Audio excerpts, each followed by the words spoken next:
மும்மொழி பிரச்சனைன்னு சொல்றாங்க. அது எப்போ முடிவுக்கு வரும்? மும்மொழி கொள்கையை ஏற்றுக்க சொல்றதுக்கு மத்திய அரசுக்கு எவ்வளோ அதிகாரம் இருக்கோ அதே மாதிரி எங்களுக்கு இருமொழி கொள்கையே போகுதுன்னு சொல்றதுக்கு மாநில அரசுக்கும் அதிகாரம் உண்டு. ஹிந்தி படிச்சா தானே நான் மேலே போக முடியும். ஏன்னா அங்கே ஹிந்தி படிச்சவங்கலாம் பகோடா கடையும் பானிபூரி கடையும் வைக்க சொல்லிட்டு இங்கே வந்து ஹிந்தி படிச்சா தான் முன்னு போகணும்னு சொல்றேன். ஏற்றுக்க கூடியதான இருக்கு. தமிழ்நாட்டில் ஹிந்திக்காரங்களாம் வேலை செய்ய ஆளே கிடையாது. ஆனால் தமிழ்நாட்டில் வேலை வாய்ப்புன்னு ஒன்று இல்லைன்னா அந்த ஹிந்திக்காரனுக்கே இங்கே வரதுக்கான வேலை இருக்காது. வேலைக்கு மட்டுமா ஹிந்திக்காரன் யூஸ் பண்றீங்க? எந்த கேஸ் நடந்தாலும் அதை உடனே தூக்கி ஹிந்திக்காரன் தலையில கட்டணும் துடிக்கிறீங்களா இல்லையா? சந்தேகப்படுறது தப்பா? அதுதான் ட்ராக் ரெக்கார்டு இருக்கு தெரியுமா உனக்கு? ட்ராக் ரெக்கார்டு தூக்கி குப்பையிடமா. தமிழ்நாட்டு சட்டம் ஒழுங்கு நாளுக்கு நாள் சீர்செஞ்சுட்டே போகுது, கிரைம் ரேட்டு ஏறிக்கிட்டே போகுது. ஆனால் முதல்வர் சொல்லிருக்காருல, இரும்புக்காரன் கொண்டு அடக்குவார். இரும்புக்காரன் வச்சு அடக்குவான்னு சொன்னாங்க.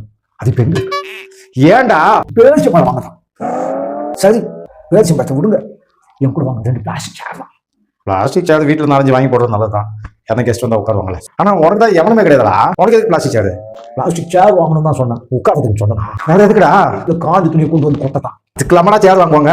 நாட்டில் உள்ள எல்லா வீட்டு சேர்லையும் அதுக்கு துணியும் காஞ்ச துணி தான் அதுக்கு மடிக்காம. உங்க வீட்லயும் சேர்த்து அதான் மடிக்கிறல்ல. எப்போ போட்டது அந்த துணி? போன மாசம் 31ஆம் தேதி. பிப்ரவரி மாசத்துல ஏது 31? ஜனவரி மாசம்.